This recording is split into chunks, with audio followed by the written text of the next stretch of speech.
because it is 100% natural. Enjoy the drink that has got the tamarind juice in it. Made by Alleluia Reflexology, Healthy Solutions and Nutritional Research Center Limited. Get yourself a bottle of Alleluia from all shops around.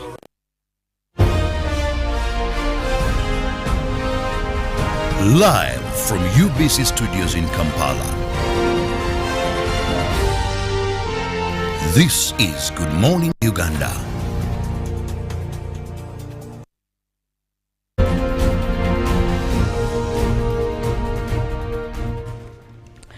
Ever heard of a saying that goes that there is no light without any shadow? Well, clearly that could be a statement we may be using to analyze what's happening to us and some of the suggestions and policies that we have put into place. I am looking at the increment of the salaries of our teachers and our scientists, as was of course projected and also affronted by members of parliament. Well, right now, because of that, several local governments have come out to decry when it comes to their resources or to the fundings that have been directed to them. They're not able to cater for most salaries, especially for our people. Now, the reason they're fronting is mainly because the increase in the salaries of teachers and also scientists. And now it shows that there are very many other people who are suffering the consequences. The salaries are not coming in because of those increments. Clearly, one thing leads to another. Good morning, Uganda. Thank you for joining us. It is the 10th of November, 2022. My name is Philomena Mastiko and the full house is in. I would really love to hear what they have to say about this. Much as one group of people is really happy, another group is frustrated because they are on the dark side or they are in the shadows of what we could have brought on the table. Good morning, Felix. How are you doing? Good morning, Philo. How are you? I'm all right. I'm okay. Look at our Ugandans, they're crying. Others are happy, others are crying. Salary increases are causing salary disparities to some other people. The tales of life. That it is what it is. As it is even in the Bible that favor ain't fair. Okay. So sometimes those people who are favored, they get the goodies of what life comes with. And those who clearly are not favored. And this springs from the Bible. You can never have these things being equal. And yeah. Yeah, you've had the teachers, science, and you can imagine. Hey, so they're happy. It is what it is. It is what it is, man. Sad. I cannot start saying, but because, as I said, favor is never equal. Okay. So for me, I'm not surprised by all these things. But today is one of the days that you call Throwback Thursday, your favorite day. What are you throwing back to, Philo? Before I tell you what I'm throwing back to. So, what I'm throwing back to this Thursday, you remember back in our school days when we used to go for road trips. Now, one of the most things I would love... Road trips? Well, road trips or trips to the zoo or different parts. I remember we used to go to some of the bread manufacturing companies and juicers. I would really love the fact that we'd sit in those buses and start singing along and causing chaos and commotion on the road. Much as we were enjoying it, I don't know if the people outside there on the roads were enjoying it, because 2 days ago, I did come across a bus and it had some young, small pupils. They were singing, they were happy, but I was irritated for a minute. So it dawned on to me, I was like, is this what we were doing back in the day? No, I wonder why you are irritated. Man, the noise was really too much. It's okay, these are kids. So when I looked at the children, I was like, it makes sense, so I moved on. Those were the only moments where you would see, like, man, it felt like getting out of the prison. Like, I remember one time from Shimon, they were taking us to Dailies World. Yes. My God, oh my God. You don't know what that day, like, that's the day when you wash everything the night before, the shoe, the uniform, the what.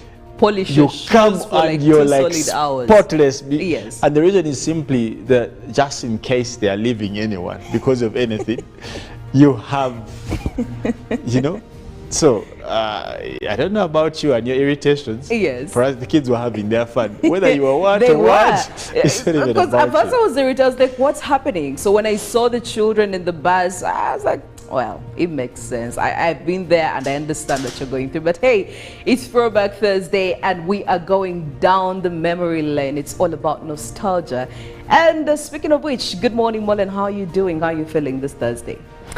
Well, a very good morning to you. I'm doing all right. Well, Throwback Thursday, I feel like it's also one of my favorite days. You get to, you know, a little bit of get back to the good old days. But for me, when you guys are talking about this whole trips thing in school, it was actually my favorite time. That is the time you get to be like, you know, you're out of school setting, you can do whatever, you know, go places, jump around, and I miss those days. I wish I could get them back, where you're able to just play and not worry about anything. First of all, at that point, you're not worried about school, you're not studying that day, it's just a trip. If I could have those moments back right now, because I don't have them anymore. Imagine where you have, like, for example, as a kid, would play so much. If I could have my playtime back, my dear. You know that every day you have a certain time that is allocated for playing, like not necessarily even going on the trips, just every other day, you know that maybe I have like an hour or two. Well, but it doesn't seem like it's an option now. You have to grow up. Adulting came in. Adulting came in, and when we were kids, we were wishing we were adults. But now that we're adults, you're like, maybe it wasn't the best place to be. But again, also there are people who are in their 60s and 70s who are wishing to get back into probably the 20s or 30s. Who knows? Maybe they wish they could have done things different at this age. So while you're there complaining as well, you might want to do the things that people up there are wishing they did at this age. Absolutely. So well, every day is a blessing. You get up, you get to do something that later you'll be proud of. There you go. Robert, good morning. I would really love to know what you're throwing back to this Thursday. I'm pretty sure you have quite like 12 stories. How are you feeling? I'm very fine, and I'm happy to meet you guys. And of course, our viewers are already there, ready to get more from us this morning, where we have a full packed package for you. So make sure you're with us. Now, for me, this brings back memories of what my parents told me what I did that shocked them. I was in a day school that was Nakasero. Yes. So we had this trip and we were told to wake up very, very early. That's what we were told. And ensure that we are at school on time because the buses are going to leave very early. So with that excitement, then of course, my dad had brought me some special things for that trip. Okay. You know, had got me a better lunch box. Oh. And looking so good. For, I don't know, for some reason, he had bought me a watch. So I was excited, even, you know, young kids, just a watch, you're going with it, and had new shoes. I don't know why he chose that I go on this trip. Very, very smart. So I woke up at a time they told me around 5. So my parents were like, it's still early, go back and sleep. We shall wake you up. But because I was so eager, so that for the bus not to leave me, when I went, I think I slept for about 30 minutes. Then again, I came back and I came rushing. Daddy, daddy, daddy, it seems it's getting late. Let's go, let's go. They told me, please, Bob, go back and sleep. We shall wake you up. Now, after 15 minutes, guess what I did? I poured like a Coke. Oh my God. All of the day of wanting to go to school and board that bus. My mother told my father, if we have reached this extent, please wake up. Let's prepare him. Take him to the sitting room. You know, after a young boy has showered very well. Then he's put on his uniform. Remember how they used to smear us Vaseline those days? Yes. Like you have half a tin on you. You're all shimmering. Then they put Vaseline everywhere. Now, my mom puts me in a chair properly, you know, those sofa sets, brings a small blanket, says, now you've dressed very well. In just a minute we are coming. She told me they only woke me up. Now, at the right time I was supposed to wake up. Because after water pouring on me, my lunch box is there, everything is with me. She just brought a lace and covered and told me, you're even putting on shoes. So you're also going to prepare. In the next few minutes, you'll be in Nakasero. I slept. By the time they woke me, it is now time to go. I was in a panic, and they're like, no, it's okay, this is the right time. But you can imagine the excitement for a young child. I turned a Coke for 1 minute, and they were like, no, no, no, no. Well, you can We imagine have a Coke in the house. Go, 3 times. So no, no, no, we better help this young man. Well, there you go. It's Throwback Thursday. I don't know what you're throwing back to, but here I can tell you it's quite a full bucket of stories. But also, but looking at the operation that's happening to our borders, the Speaker of Parliament is so impressed. And I don't know if you have made an observation as well, because yesterday and the other day I've been trying to follow up, and I'm seeing only orange and green reflector jackets on our roads. The border people are kind of getting in order. My prayer here is that this consistency is what we would love, not only today, not only tomorrow, even for the coming weeks. Now, the Speaker is advocating for this operation to be extended even to the rural areas. She believes that we cannot only have order in Kampala, and when you get to the outskirts, when you get to the rural areas, it's a different story altogether. Now, clearly, I know that this may not sit well with the border people, but as far as I'm speaking right now, over 1,000 borders have been impounded because of several reasons. Maybe the license, maybe a reflector jacket, maybe the border is not in a good mechanical condition. There are very many reasons, but I'm very impressed. I don't know, are you impressed as well, Robert? They look so smart. They look so smart. Yes. They, you know, the entire streets, you can see them, and I think they're also getting the hang of it. They're getting excited about it, because you also see the fact that they are embracing the whole reflector thing. And I think most of the complaints coming in from the border side is now they're complaining that the permits are expensive. All these things that they are demanding from them are kind of expensive.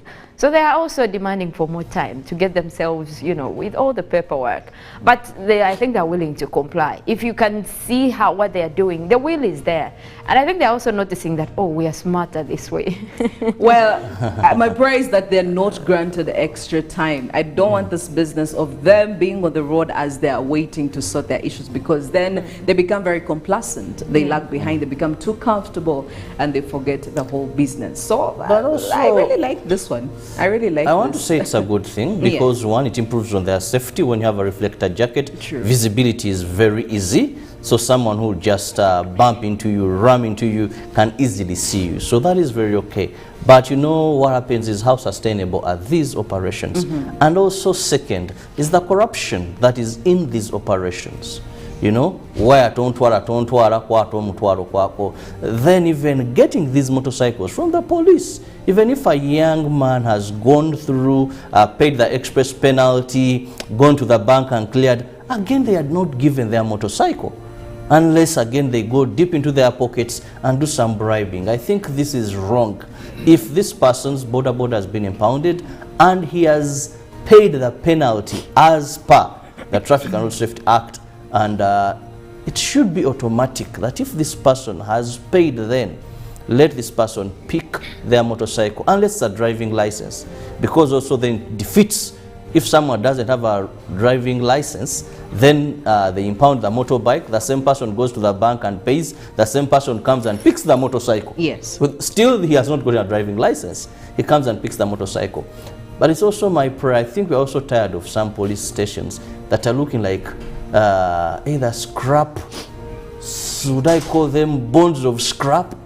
You know, this is also another method of insecurity. Go to police stations, they're looking very, very ugly. I don't know what they should do, but you find that there's a whole bunch of funny motorcycles, which is also for security purposes. I don't think it's very good, because if someone put anything there, an explosive, these are metallic metals and they have fuel and all that. So we should also look at that. How do they discard off these motorcycles?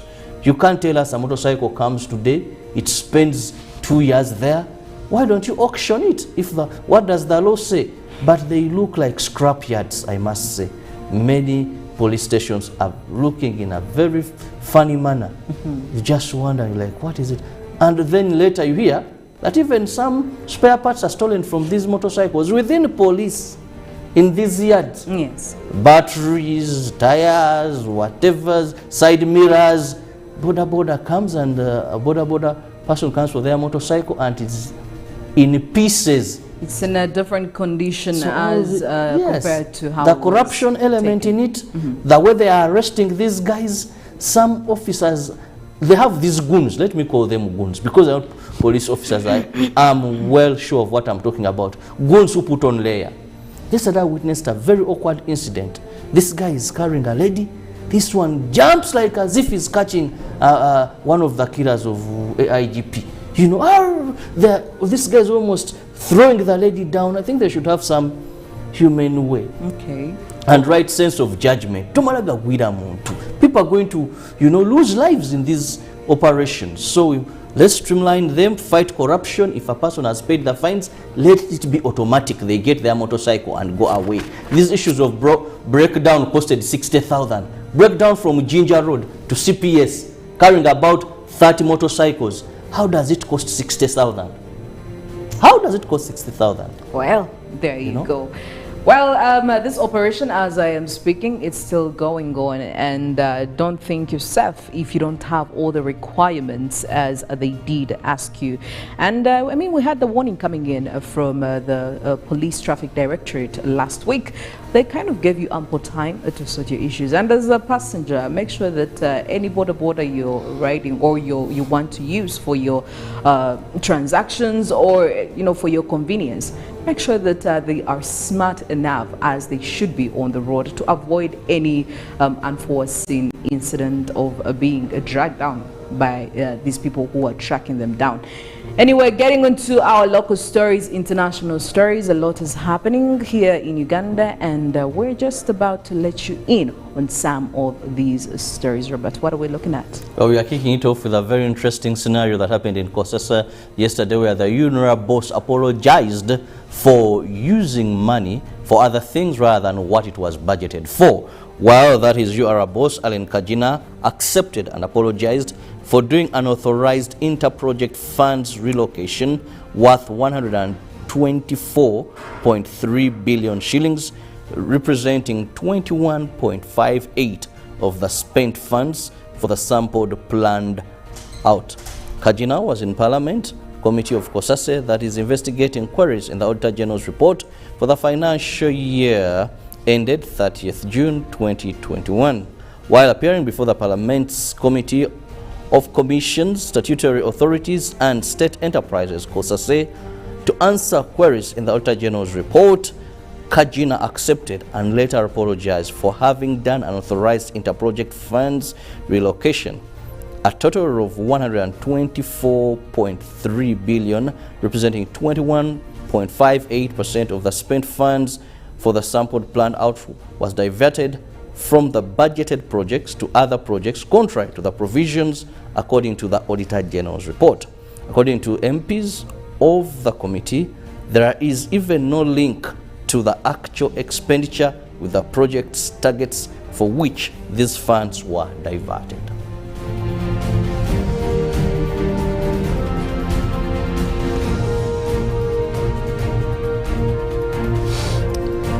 Well, of course, still looking at local stories. Now, in other news, the Minister of Health in charge of general duties, Margaret Mohanga, has presented proof of payment of salary arrears of intern doctors for 2 months have been cleared. While presenting a statement to Parliament, Minister Mohanga told the House that a total of 2.8 billion has been sent to all hospitals and health centers to cater for salary arrears of all intern doctors. And moving on, former presidential candidate who is currently the leader of the Red Card Front, retired Colonel Dr. Kizza Besigye, has appealed to government to conduct a budget review address on the current inflation. Dr. Besigye's call follows Bank of Uganda's revelation that the current inflation is affecting the shilling's purchasing power against the dollar and other regional currencies. Dr. Besigye made the remarks at the FDC headquarters during a courtesy visit after 2 years of his absence to the party head offices in Kampala.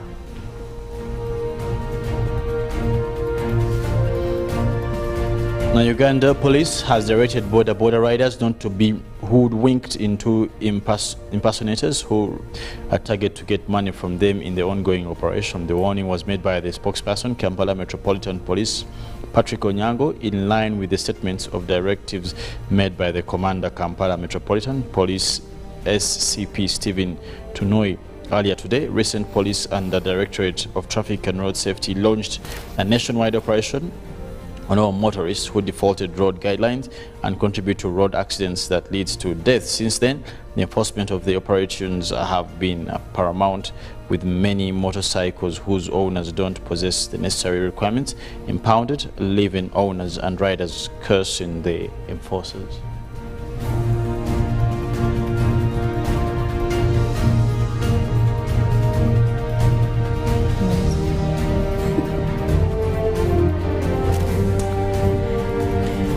Well, moving on to some of the international stories, starting off with the U.S. midterm vote. Now, the stars appeared aligned for Republicans, with economic uncertainty, a seemingly unpopular president from the opposite party in the White House, and historic trends.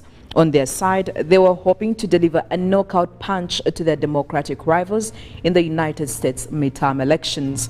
But as Americans woke up on Wednesday morning, it seemed like the much anticipated red wave changed course and never made landfall. A Democratic push to protect abortion rights, and Republicans moved to the far right with the nomination of several Donald Trump-backed conspiracy theorists and election deniers helped change Democrats' fortune, according to what is said by the analysts.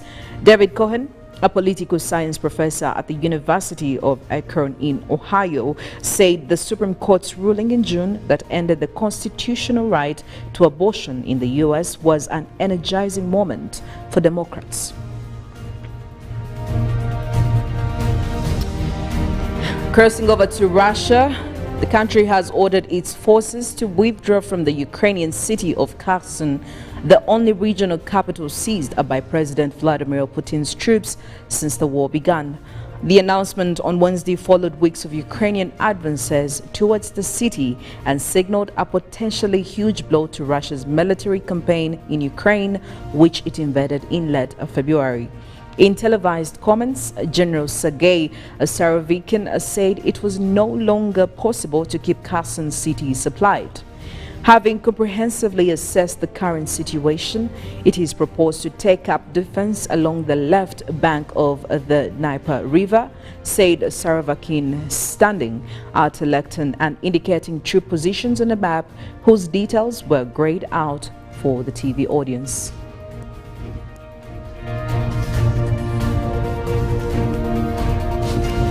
Away from that, Twitter has fired nearly all its staff in Ghana, which was home to its only office in Africa. The firm is reorganizing its operations as a result of a need to reduce costs, read Twitter's email seen by the BBC. The layoffs were part of a global staff cull introduced by the new boss Elon Musk. Now, the Ghana office was opened to some fanfare last year, with the company saying it wanted to be more immersed in African conversations. An anonymous employee told the BBC no redundancy was offered, unlike in some other countries, but their normal salary would be paid until the end of the contract as at the beginning of next month. They said on 4th November, Elon Musk tweeted that employees had been offered 3 months of severance after news started to break globally about mass staff layoffs. However, it was not clear what office he was referring to. And climate news, the number of delegates with links to fossil fuels at the UN Climate Summit has jumped 25% from the last meeting, according to the analysis shared with the BBC shows. Campaign group Global Witness found more than 600 people at the talks in Egypt are linked to fossil fuels. Now that's more than combined delegation from the 10 most climate impacted countries. Around 35,000 people are expected to attend the COP27 summit in the Red Sea resort of Sharm el-Sheikh. Now, these conferences have always attracted significant numbers from coal, oil and gas industries who are keen to influence the shape of the debates. At last year's summit in Glasgow, a similar analysis of official attendance lists found 503 delegates connected to fossil fuels.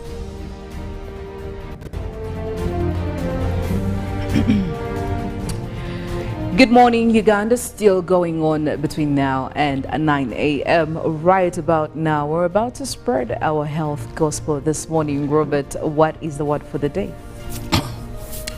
Your health is your priority, and every day we remind you here that please, one of the most important things is your health, and we have what you can use to boost your immune system. Hallelujah Jinga tea, hallelujah banana fruit juice, and hallelujah tamarind drinks. Now these are immune boosters to keep you healthy, to keep you strong, to keep you also loaded when the pocket has something, because you won't spend your money going to doctors, frequenting physicians. So when you're healthy, you're more productive, and with that saving, moreover the weekend is near. So one thing you should do, take these at just 1,500 each of these bottles, and I recommend regular usage. Then I guarantee you, you will enjoy Uganda. Yes, this is why people will tell you to always balance the equation. Look at the options you have. Would you rather spend lots of money when it comes to treatment, or would you rather spend the little amount when it comes to preventing all the big spendings that would come in if only you had done what you're supposed to do earlier on?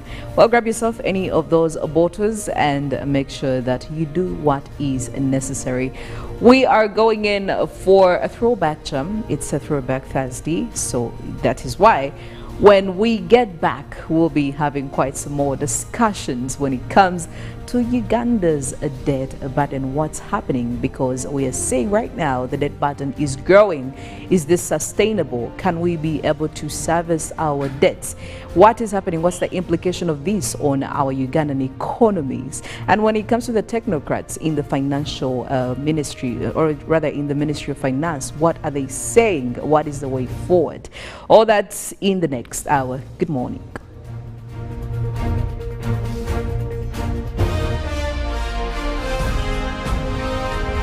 Live from UBC Studios in Kampala.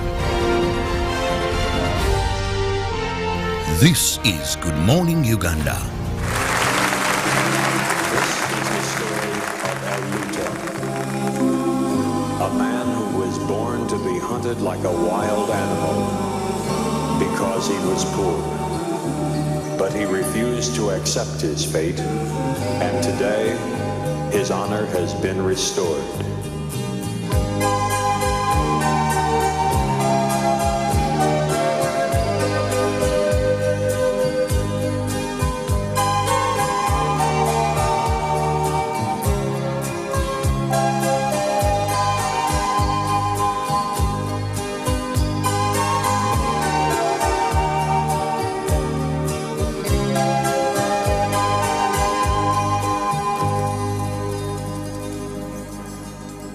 He was only 19 and was sentenced to die for something that somebody else did and blamed on Elute. Then they changed it to life and so he could escape. From then on they chased him and searched for him day and night all over Spain. But the search was in vain for Elute. He had only seen the dark side of life, the man they called Elute. And he wanted a home just like you and like me, in a country where all would be free. Though he taught himself to read and They like, that's a day when you wash everything the night before, the shoe, the uniform, the what. Polish You your come shoes for and you're like solid hours. spotless. Yes. And the reason is simply that just in case they are leaving anyone because of anything, you have, you know. So I don't know about you and your irritations. Yes. For us, the kids were having their fun. Whether you were what They or were. what, it's not even Because about at first you. I was irritated. I was like, what's happening? So when I saw the children in the bus, I was like, well, it makes sense. I've been there and I understand what you're going through. But hey, it's Throwback Thursday and we are going down the memory lane. It's all about nostalgia. And speaking of which, good morning, Mollen. How are you doing? How are you feeling this Thursday? Well, a very good morning to you. I'm doing all right. Well, Throwback Thursday, I feel like it's also one of my favorite days. You get to, you know, a little bit of get back to the good old days. But for me, when you guys are talking about this whole trips thing in school, it was actually my favorite time. That is the time you get to be like, you know, you're out of school setting, you can do whatever, you know, go places, jump around, and I miss those days. I wish I could get them back, where you're able to just play and not worry about anything. First of all, at that point, you're not worried about school, you're not studying that day, it's just a trip. If I could have those moments back right now, because I don't have them anymore. Imagine where you have, like, for example, as a kid, we would play so much. If I could have my playtime back, my dear. You know that every day you have a certain time that is allocated for playing, like not necessarily even going on the trips, just every other day, you know, that maybe I have like an hour or two. Well, but it doesn't seem like it's an option now. You have to grow up. Adulting Kevin. Adulting Kevin, and when we were kids, we were wishing we were adults. But now that we're adults, you're like, maybe it wasn't the best place to be. But again, also there are people who are in their 60s and 70s who are wishing to get back into probably the 20s or 30s. Who knows? Maybe they wish they could have done things different at this age. So while you're there complaining as well, you might want to do the things that people up there are wishing they did at this age. Absolutely. So while every day is a blessing, you get up, you get to do something that later you'll be proud of. There you go. Robert, good morning. I would really love to know what you're throwing back to this Thursday. I'm pretty sure you have quite like 12 stories. How are you feeling? I'm very fine, and I'm happy to meet you guys. And of course, our viewers are already there, ready to get. Was brought to you by. Simply make a small deposit of 99k and pay the balance mpola. You can pay in daily, weekly, or even monthly installments while you enjoy your new phone. So what are you doing today? Visit any MTN shop near you and get the MTN cupboard. That's super easy.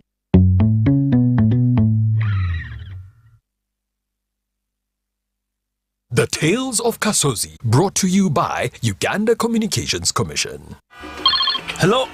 This is Kasozi. How can I help you? Hey, Kasozi, my brother. Long time. We last met when we were at campus. It's been a while, but you are the person I'm looking for. Campus? Really? Hey, you don't remember me? Okay, so how can I help you? I'm stuck in Gulu making millions, and I need to urgently send money to my sick mother. But I can't find any mobile money agent near me. I've sent the money to your phone, as you can see the message.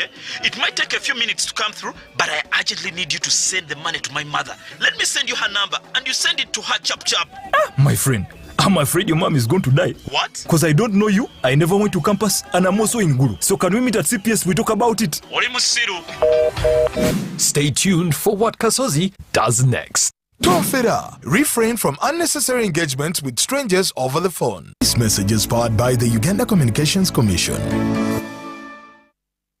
Get connected today with the My Airtel 4G smartphone, the most affordable smartphone in Uganda. You get to enjoy free 1 GB for 1 whole year. My Airtel 4G smartphone, your best value for money. Visit the nearest Airtel outlet today and get one at only 250,000 Uganda shillings. Airtel, the smartphone network.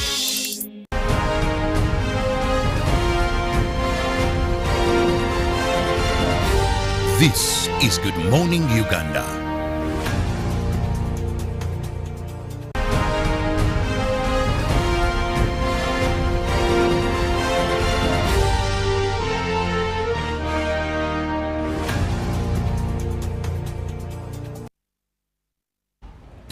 Good morning, Ugandan Newsreel. It is the 10th of November 2022. My name is Philomena Mastiko. This morning I am with Robert Kirabo, Nyonyintono and Felix Nkonda.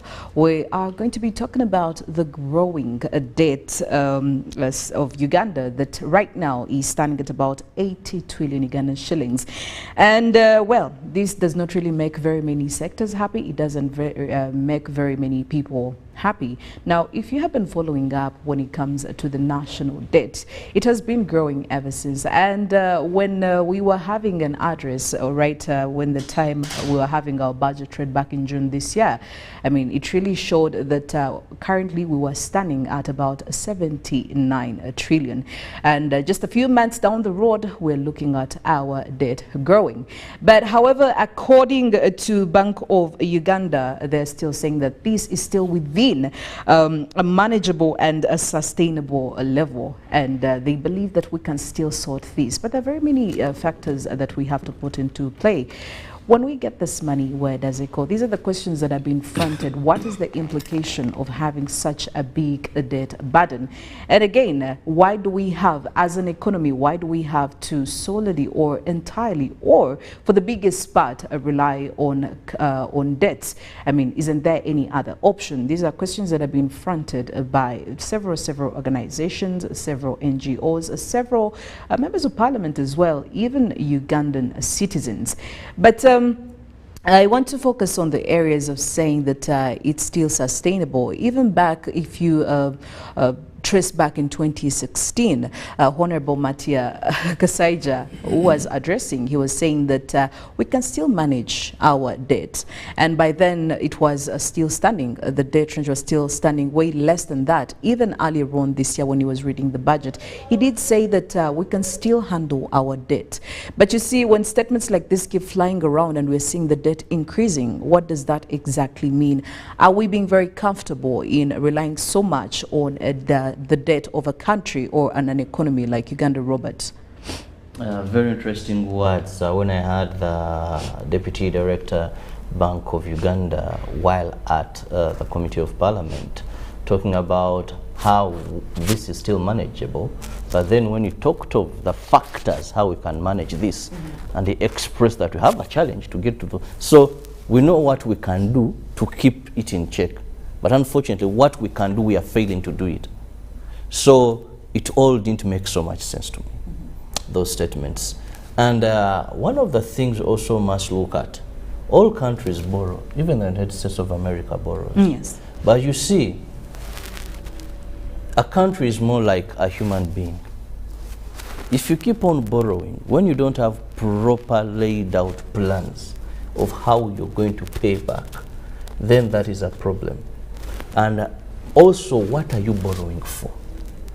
Uganda have this word infrastructure. It's a broad word. Improve infrastructure, infrastructure. At the end of the day, we make two mistakes. One, we get excited and go and borrow without preparing the ground for this borrowing.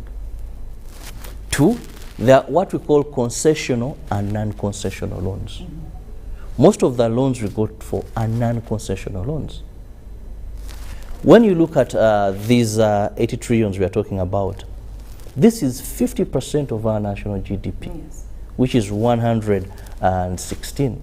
So if your debt, if your public debt burden reaches to 50% of your GDP, you're not safe. When we move on, you have about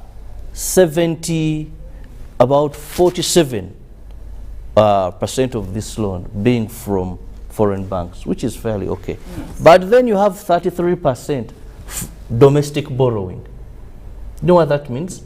That even people in your country that would use these commercial loans to create businesses and boost their economy. Now government is borrowing from the same banks they are borrowing from, because commercial banks would feel more comfortable doing business with government than individuals. Because one, with government, you're sure they will pay back. So when government goes to these commercial banks to borrow, Felix Nkunda, who is in real estate, my sister Philo, who is in bakery and all that, they're also going to these banks. What these banks do is now they increase their interest rates because of competition. Yes. So they make it hard for Felix to get a loan or Philo to get a loan. And that means that even the people who would be making business smoothly, easily, and improve on the tax base are not doing so. So for me, I'm very concerned When you look at our national budget, fellow Ugandans, go and look at the budget of 2022-2023. Among the four top priorities of government, of all the money we are going to collect, is debt reservicing. Your budget, if you get, for example, if someone gives you 100 million, and they tell you out of the 100 million, 67% is going to debt reservicing. What does that mean? That because of this debt, money you would be using maybe to go on roads, hospitals, this money, because you have a debt, you're not going to use it. Because I want to draw it to a layman's understanding. Even if you get money, this money, you're not going to be productive with this money. You're going to spend a big chunk of this money into paying back. Yes. Yet the loans we are getting, a number of them are non-concessional loans. That means we don't have a longer time to pay back. They are of high interest loans. They are more of commercial loans. And then when we get these loans, we've not prepared ourselves very well. You get a loan, on the onset, you're supposed to pay, but the project has not commenced.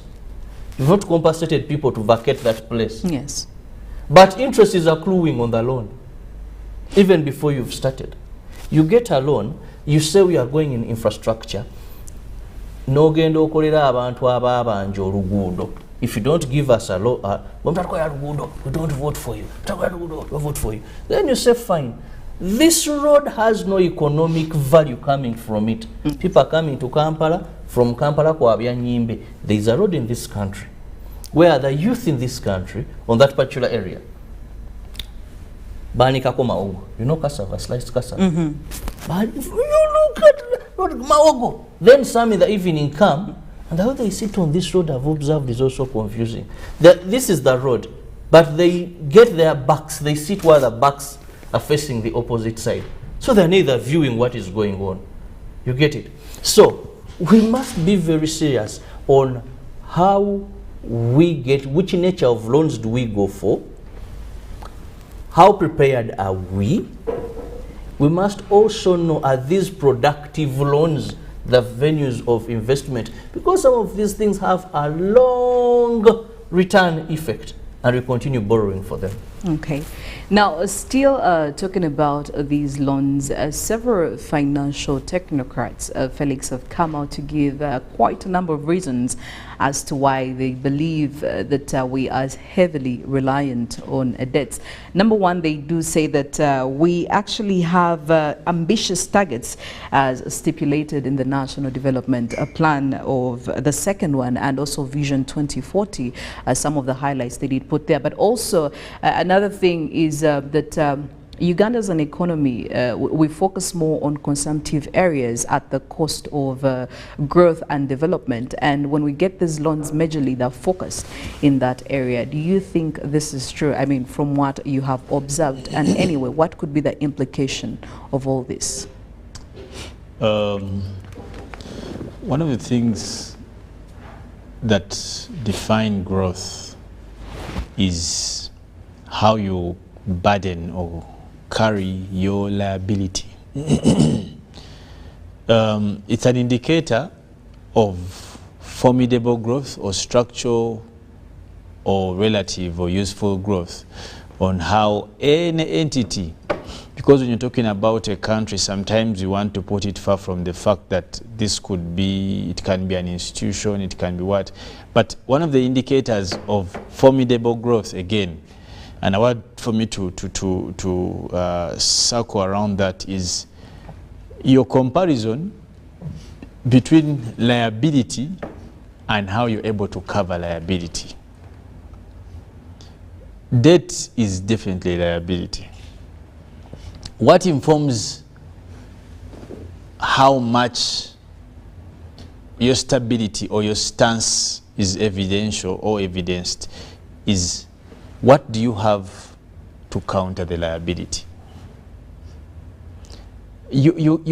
Actually, the evidence of such liability like debt, or you can't talk about managing debt alongside what you use the money for. Yes. That is actually not a good, that's a bad comparison. It is not okay for us to say that we are borrowing a lot as long as people are getting. It is equally bad, because that is not how you leverage debt. You leverage debt by knowing how you will pay it. How? Because Robert gave one of the examples. We may talk about roads. For it is not enough to say we are building roads, but what are the returns on this investment to pay the debt? Yes. That is how you try to strike a leverage between liability and how you're going to shoulder it. What is the case in Uganda? You borrow to attend to a pandemic.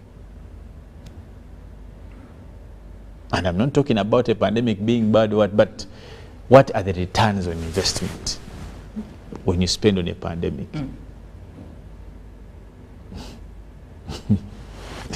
I don't know if we get the picture. Because it's certainly different. When you borrow money, for example, as a family, you agree that you are going to, we have borrowed probably about 70 million shillings from a bank, and you've borrowed that money, say, to treat an illness. Say one of the members of the family is sick. Need a bone marrow transplant. Maybe. How are you going to pay that? Now, those are the cases you hear every day that bank is taking a house, bank is taking, that is how it comes up. When you borrow money to buy cars for our dear government officials, what is the return on? How much money does a member of parliament make? If we are to evaluate annually, how much? It doesn't have to be direct, it can be indirect. What is the return on the investment of parliament? And this goes around. The entire high cost of administration. Because that is the only way we can address this, away from this whole thing of pretense. No, but where do we spend the money that we borrow? One, go to government institutions. Look at parliament, look at executive, look at the judiciary. What is the return? Go to the executive. I think we spend most there. If you want to talk about addressing the challenges of debt, address the issues. How do we lose this money? When you allocate, let's say, 5 billion to do a project of 5 billion, does all that money do? Because it would be foolhardy for us to think that once we borrow, we are supposed to spend that money on, for example, roads, infrastructure, building, what. Later on, whatever we spend on, it must have either direct or an indirect effect on the return on that investment. For example, when you borrow money to build hospitals and buy drugs, that may be indirectly working into the system. How? That when you have a population that is healthy, it is directly trickled into production. That can be arguable. You get it? What is the direct relationship between borrowing and the return on investment when you buy a car for Honorable Kirabo? That you're going to spend another probably about 400,000 on fuel on a daily. Yes. Now, these are the things that we don't want to discuss, because the people have cluttered your minds to think that they are the ones who are, the reasons why we are borrowing money is because of the money we spend on one thing. There's what we call political administration versus economic welfare administration, or let's say general welfare administration of a country. Where do we spend most of this money? And that's the question. There is no accountability for that money. I think we are spending money, we are getting money for the wrong reasons. That's why it is easy to accumulate. You get it? That's the problem. That when you get money and you say we are borrowing this number of trillions, to probably cater for purchase of vehicles. How does that return? Secondly, whoever is sensible and has dealt with banks or institutions that borrow money or what, they know that prior to borrowing money, there are things you're supposed to prove. The reason why I'm not worried about the 80 trillion what is because probably Uganda is still credit worth. Otherwise, they wouldn't be borrowing it money. My brother, you see, when you get to know what our borrowers are looking for, one of the things would even be failure to pay this money. That is why... So they're taking loans to clear other loans? No. When you look at some of these policies and how we get... There is no financial institution that gives you money for you to fail to pay it. They are not only financial, they are also political. But I think that I don't want to get into that discussion of... you may not want to go into that discussion. Of bystanders. Not bystanders. Research has proven that some of the loans that third world countries are getting. I'm talking about Uganda in particular. Which is a third world country as well. Regardless. Why I don't believe that school of thought, that there is no... And this is very... Otherwise, Felix, let me just remind you. Yes. Let me just take my brother Felix, so remind him about 5 years, actually 8 years. Uganda, through Uganda Debt Network and other civil society organizations, was pardon loans that we couldn't pay back. That is when we saw how UPE came in. And these our brothers where we get money from told us, okay, there is no evidence that you have the capacity to pay these loans.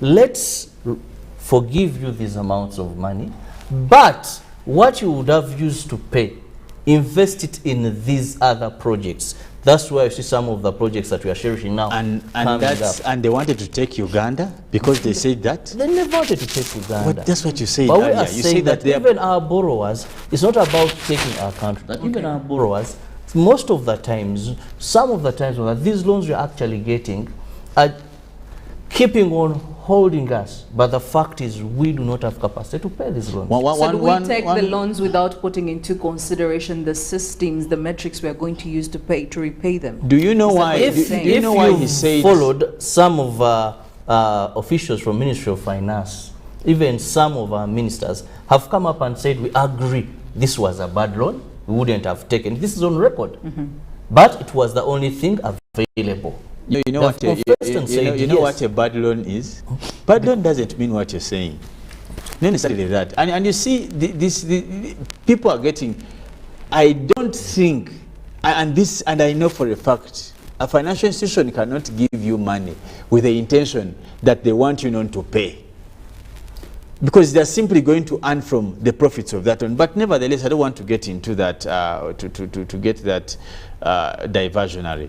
But for me, I believe and trust that we need to reorganize ourselves. You see, the reason why we are over borrowing, one of the reasons is because we have since then not focused on the most priority aspects. Uganda today is no longer a darling of agriculture like it used to be. As I've told you, when we borrow, we are putting our eggs in the wrong baskets. As I've told you most recent, we are acting on panic buttons. So it's not only about, and this is what I think we should be discussing. When we get this money, what is the plan of payment? For example, how much are we helping institutions like the Uganda Revenue Authority in terms of collection? Are we widening our tax base? These are the discussions. The Uganda Revenue Authority came up and said it surpassed its target. For this quarter, it made more surplus than what was even supposed to get. So it shows it's doing well. If it can, in these times, if URA can surpass its target. So that means one would say the economy is doing very well. But also in addition to institutions like URA. Maybe it as an institution could be outperforming, but also looking in comparison to other sectors. No, but in addition to that also, Philo and Robert, I think government has a big challenge, and mostly our government. It needs to reconsolidate its income ventures. Government, look at government like a family. There's no way you can survive without channels of income. For example, if I asked you today, what is the source of income for government of Uganda? What would you say? The Uganda Revenue Authority. All eyes cannot be on that. Governments have investments where they get money. You understand? That's why you used to hear governments used to have things like ranches. If you remember some of these things, there used to be Uganda Development Authority, UCDA. They had ranches. Business governments had hotels. You remember Uganda, even Uganda here. Some of you have traveled. Yeah, well, when you go to other countries, you find that almost in every county, every state, there must be some, but you privatized because they're not. Government was spending more and they're not making little profit. You see, when you realize that's why it sold off what it had, and that's the problem. That's the problem. The problem was not that, because it was the people. It wasn't those institutions. When you have a scratch developing on you don't cut off the hand. You find solutions to heal that is. But you can, and that's the biggest problem of Uganda. You don't have a source of income as a country. And that's why you see people complain every day. You are able to milk you till they'll take the bone marrows. Because all the focus is on now, your source of income is the people. But you must have some source of income. Now, for example, if you have, that's why you see some countries, they put in place various ventures. Well, they used to have some of these buses, the railways are working, you have the planes, but today our planes, we are the ones who are paying. When you come to, there's no source of income. Actually, so Ugandans are the only source of income. Back in 2016, Matia Kasaija did say that he believed that by then we were going to service the loan, the debt burden that we had back in the day. He believed that we the locals were going to be able to sort that issue. And in no minutes, the debt was already growing. But we still failed. But which locals are you talking about? The locals who can hardly even buy themselves a meal a day?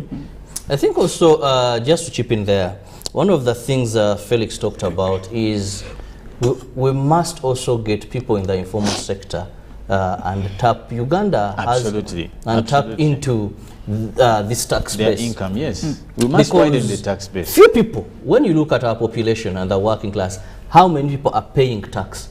You don't even have 5 million. URA will give you that tax base. Uganda's tax base is so minimal. So we need to advance into other avenues where we can get taxes. And what will that do? It will mean more taxation, but then you don't have to milk the Nkundas, because when you broaden the tax base. But isn't also government playing quite a big role in this problem? The tax holidays, I mean, how many reports have we seen? That's what they're talking about. The tax holidays they're giving to they were evaluated, and you see how much we lose in these tax holidays. But for me, I think there are two areas. Every investor here gets 10 years. Isn't that frustrating the revenue body? And some of them, they get these tax holidays and they turn out to be a disappointment. After some time, most of them, and the huge tax incentives that they have given to several investors, and all that. But also, some of them even are given money, my friend. Yeah, to me, these are I think the problems I find. Enlarge your tax base. Don't tax the few people. Look at other potential areas of taxation. 2, limit corruption, because when much as we are talking about these loans, much of these loans there is a high percentage that goes into corruption, and we don't get it. We don't get value for money. 2, do proper groundwork before going for these loans. I want to tell you, I've been speaking to a number of experts, for example, economics and experts, the likes of Julius Mkunda, people from Uganda's network, and they'll tell you Uganda's challenge is getting loans when they have not done enough groundwork. Because, Philo, if you get a loan and you begin servicing the loan, yet the project you got the loan for has not yet been implemented. You get a loan for a road, then later you find that some clan wants some money for a tree. So that construction is halted. You begin servicing that loan before even work has begun. So preparation. 2, we must have the right loans. And I want to emphasize this. We must have the right loans. There are concessional and unconcessional loans. How many of the loans we have are concessional?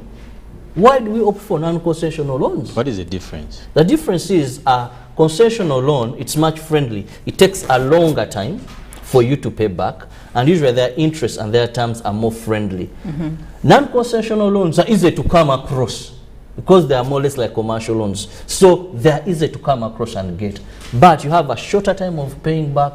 The interest rate is also high. So at the end of the day, though, if you wanted, for example, to buy planes for Uganda and you want money urgently, it could be very easy for you to get a concessional loan.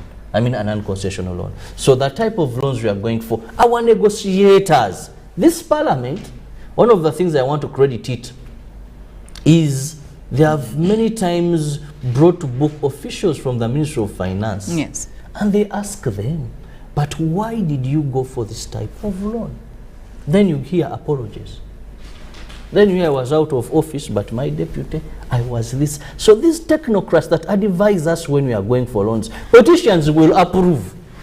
Maybe, again, what probably we should, we are going to just be limited by time, but I think also the processes they take to get these loans, they're not very, I could say they're not comprehensive or they're not transparent, because if you're facing the parliamentary committee and they're telling you why you're taking this loan and apologies are coming in, clearly there's some you know, there's some screws that were not loan brokers. Yes, so they're not comprehensive, they're not transparent, and it's clearly costing us as an economy. Then the question you hear, is, if we cancel this loan now, we have to pay ×2, so we better now we go in arm's way because we are left with no option. No, but for me, Phil, I'll tell you lastly that when you talk about this issue of loans, you see there are people who dress in clothes like we are dressed in, me and Robert. And for us people here, the Nyonyintono or the other people out there, they think because they are dressed in these suits, they really understand these things. Some people are just, I don't want to say dummies, but I've said it anyway. Who need help? We have had a challenge, and it's a third world challenge, that we have the wrong people in the wrong offices. How can you imagine people apologizing for such things? There's an oversight, I apologize. Like today you saw what was in Kosase. And what are we supposed to do? I think if you want to deal with this issue of debt, what is the role of the court in dealing with debt? But then the judiciary has a big role that it must play. The executive, as the custodian of powers, it has a big role, so does parliament. This is a tripartite approach to deal with this. These people are all pretending. When you take people who are corrupt to court, the courts will be there gerrymandering. When you go to the executive, the IGG is talking about lifestyle and what and what. When you go to parliament, they are adding salaries to themselves on a daily, buying a ceremonial cars for who. We are sometimes even to approve some of these loans. All this is, of course they do. Some have kickbacks and so it is a tripartite. And when you talk about debt, the executive knows what's happening, the judiciary has a role, and the parliament clearly is in bed with the executive when it comes to this.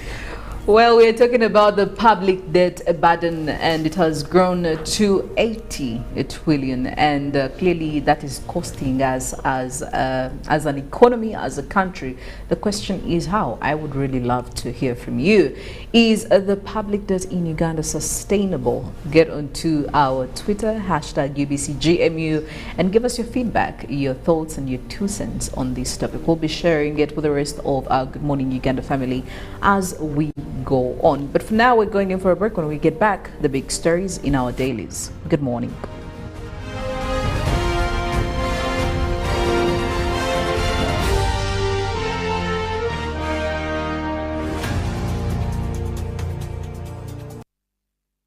When you talk about our motherland Uganda, the Pearl of Africa, you cannot fail to smile because of the smile that fills the faces of the citizens. Our nice good weather and nature that sustains us all, that enables us all to continue each in their own way because we are all different even according to each individual's work.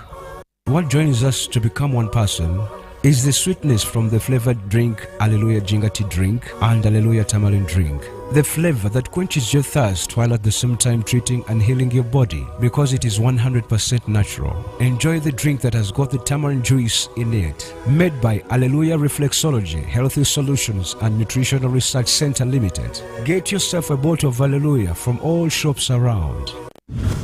We bring you a fresh, well-researched program to help you identify opportunities for investment, job creation, growing your entrepreneurial skills, wealth creation, and social transformation. We have a product that is ready for schools, supermarkets. Create wealth, transform livelihoods. Every week we showcase opportunities for creating new products and services. I now harvest a lot of cocoa. When I harvest it, I sell. After selling, I put money in my project. I have 2 projects. One is for construction of my house. 2 is for educating my children. Excellence in innovation, the passion and drive to succeed, and the right mindset to grow your business. Create wealth, transform livelihoods. Brought to you by Operation Wealth Creation.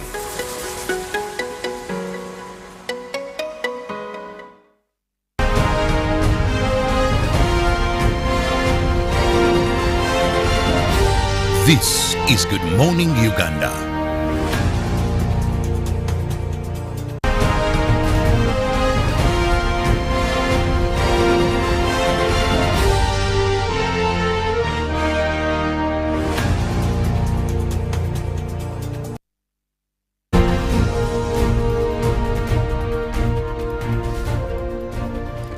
The press review this morning, starting with the Daily Monitor, the big story, Naduli Kin quizzed over police gun raid. We'll catch up on that in a detailed format. And change of guard, Chambogo University gets 3rd Chancellor. The pictures over there showing the previous one handing in the tools of appointment. Looking at Besige's remedy for Ebola, again, he has something to say. You can catch that in the Daily Monitor. And in other stories, legislators grill UNRWA officials over 4.6 billion Uganda shillings. And still in more stories, Bank of Uganda posts a public debt at shillings 110 trillion. Well, that's in the Daily Monitor. IGG orders officials to refund 500 million Uganda shillings. And also in more news, Museveni wants Africa to exploit a fossil fuel. Onto the second page of the paper, pregnant girls miss out as PLE ends. Another story to catch in the Daily Monitor this morning. Crossing over to the New Vision, Museveni blasts EU over fossil fuel. That is a detailed story on page 3 and 14. Heavy fines for alcohol sales before midday. All sub-counties, municipalities to issue licenses. That is a story on page 4 and 5 of the New Vision for this morning. NRM party holds meeting with Uganda Busoga MPs. That is a story on page 10. They also give you a big picture right there. Districts with the highest HIV prevalence named. That was during the occasion right there at the Phili Lutaya Memorial Lecture at Makerere University Business School, Nakawa. That was due in the AIDS Symposium yesterday. Details are on page 6 and 7. Also in security, 4 held over Bosika police post attack. That is a story on page 9. FGM practitioner jailed for 4 years. And also in the series, how football took Uganda by storm. Pages 40 and 41. But crossing over onto the second page, China promises more education cooperation. Oh, that is also right there. And as the institution meets with Makerere University Vice Chancellor Professor Barnabas Nawanga right there. Now today in history, Cabinet okays party's bill that was way back in 1999. Now also back in 1993, Nigerian government's illegal, says court. Daily Monitor Sports, one last salvo and looking at the FIFA World Cup Qatar 2022. We are on an official countdown with only 10 days to go. Now, end of the road for Suarez, who has 68 goals in 134 matches, with Cavani scoring about 58 from 133 games for Uruguay on the international scene. And ICC T20 World Cup, Pakistan dismantled New Zealand to reach World Cup final. Well, do get yourself the Daily Monitor and also catch up on Legend Eto's predicts all African final. Who is going to be taking the scab back home? Now, the New Vision Sports, chaotic paths of the route. Well, looks like 2 years after the MTN Kampala Marathon last happened, the Uganda Athletics Federation organization is mapping out a route that runners will use safely. Now, that is in preparation for the upcoming MTN Kampala Marathon. Now, Hippo's return to AFCON Under-20 finals. Well, looks like we are off to a good start. Sekafa AFCON Under-20 zonal qualifiers. And in the semi-finals, where we're looking at Sudan and Uganda, Ethiopia and South Sudan. And of course, you look at the finals, where Uganda will be versing South Sudan, hoping for the best right there. They give you more of the details in that. And of course, looking at also your World Cup paper. 10 days now, we're counting down until we look at the World Cup. Daily Nation, all the way from Kenya. Freedom has come. Arrested of fraud, accused of fraud, arrested in a 7.4 billion Kenyan shilling investigation. In his words, intimidated and harassed by the Uhuru government and hauled to court several times to explain the source of his billions. Rigathi Gachagua is leaving the freedom promise of the Kenya Kwanza era as the Director of Public Prosecutions, formally writes to the courts asking to withdraw the charges against the deputy president. And now we are talking 3 months into office. Get the detailed story of that. And the money in question is a 7.4 billion Kenyan shillings. And also Plum State positions for former managers. They're giving you a lineup of who has been picked for the top jobs. There is also the FIFA World Cup for a special book, a serialization. You can also grab yourself the Daily Nation to catch up on that and many more. But also in regards to our topic of discussion that we had earlier on the newsreel, we do have a feedback that is coming in from one gentleman who says that loans are not bad. What we should be discussing is how do we stimulate the economy with these loaned monies. You're talking about business environment facilitation, regulations and policies that protect businesses and not run them down.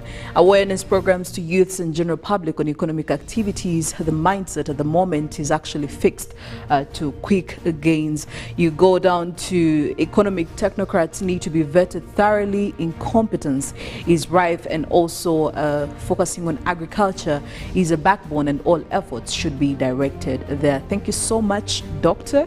And well, you can also continue letting us know what you think about the discussion when it comes to the debt burden of Uganda. How is it costing us? Is it sustainable? The hashtag is UBCGMU, and give us your feedback. We'll be sharing it with the rest of the world. But also heading straight into our traffic updates on this Thursday morning, looking at areas in Kawempe Division overview. I could say the traffic is a little bit tight on most of these roads, and especially in the surrounding areas of Chebando, looking at areas of Chisasi, areas of Kulambido, and any other area around there, looking at Boyce as well. I could say that it's not really looking nice for you this morning, but I will take it straight from Komamboga over here. As you're headed to Chisasi, you will be heading off quite on a smooth ride. However, you will be expecting some heavy traffic, quite tight, as you're approaching Chisasi around here, and it's building up again on several other parts of the road. You could take a shortcut, which is Bahai Road, and I say that because it's quite very free this morning. It could be easy for you to navigate, and you find your way around. Now, looking at Chisota zone or Chisota Road, it's quite very busy this morning as well. The road is quite decorated in reds and oranges, taking over the longest stretches on this specific specific road, so it may not really be an easy route for you this morning to navigate. But like always, I encourage patience as you're trying to find your way around areas like that. Now, crossing over to Chebando. Chebando, on the other hand, again, this could be a smooth ride connecting in all the way from here. However, when you get to this point around Chebando Ring Road, you'll be expecting again some heavy traffic.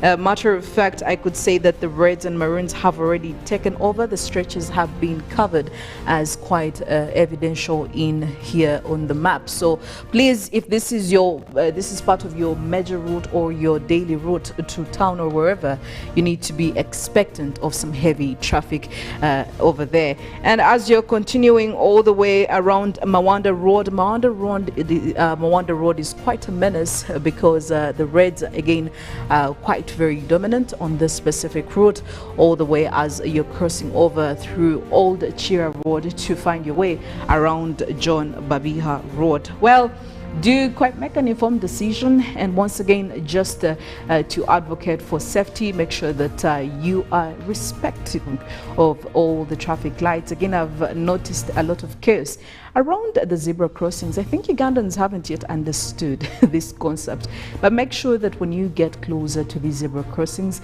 you are, you reduce the speed because they're there for a reason, and especially if there are people who intend to use them. So please do not drive at quite a high speed in these busy areas, the town centers. You are expected to reduce your speed. I think with all this and many more, we can be able to, cut down on the statistics of the road accidents that we have been witnessing in the last couple of months. That's it from the traffic updates this morning.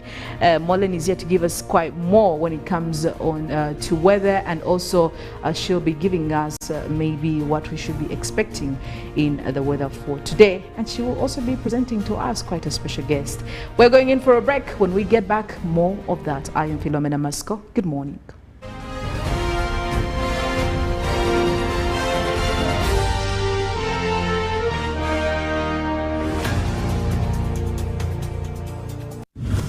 We bring you a fresh, well-researched program to help you identify opportunities for investment, job creation, growing your entrepreneurial skills, wealth creation, and social transformation. We have a product that is ready for schools, supermarkets. Create wealth, transform livelihoods. Every week, we showcase opportunities for creating new products and services. I now harvest a lot of cocoa. When I harvest it, I sell. After selling, I put money in my project. I have two projects. One is for construction of my house. Two is for educating my children.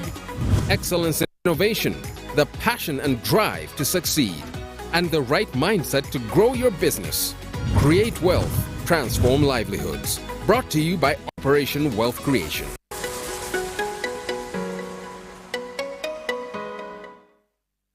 Get connected today with the My Airtel 4G smartphone, the most affordable smartphone in Uganda. You get to enjoy free 1 GB for 1 whole year. My Airtel 4G smartphone, your best value for money. Visit the nearest Airtel outlet today and get one at only 250,000 Uganda shillings. Airtel, the smartphone network. Every waking day is a reminder just how beautiful this, our land, truly is. The kind of beauty that you can only find here, in the lush green all around us and the wondrous sights within. It's in the distinct aroma of our cooking, to the taste of food that takes you on a journey, in the sound of homecoming and the sound of Mother Earth, in the magnificence we find on our travels and the exciting moments we experience.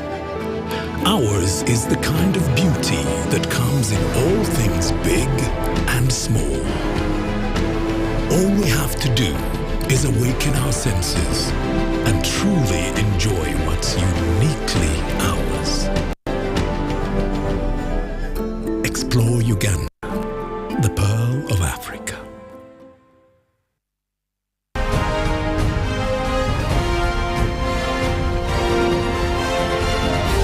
This is Good Morning Uganda.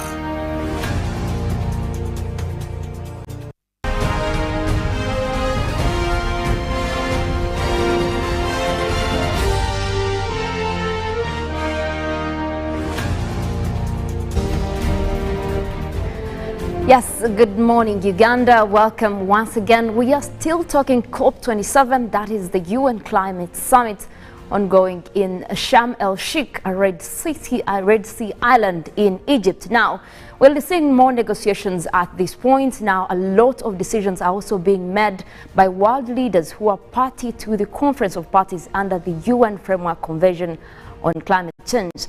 Now, yesterday there was a very big development. For the first time in the Conference of Parties, they have opened up a youth and children pavilion at a COP27. Now, this is expected to be fronting matters specifically about youth and children and how they are affected by climate change. Now, we also did see the president of a COP27 that during yesterday, who was opening up this pavilion, and in his words, we're talking about His Excellency Sameh Shukri, who spoke saying that it depends on your voices. Now, that is in reference with the children and the youth. And of course, this pavilion is expected to be handling initiatives that are right now being created for youth voices to also rise up into the negotiations towards the next big plan that the world will come up with in terms of climate action. Now, a lot did happen in the sessions right from Monday, and what came out yesterday is more on what is benefiting Africa.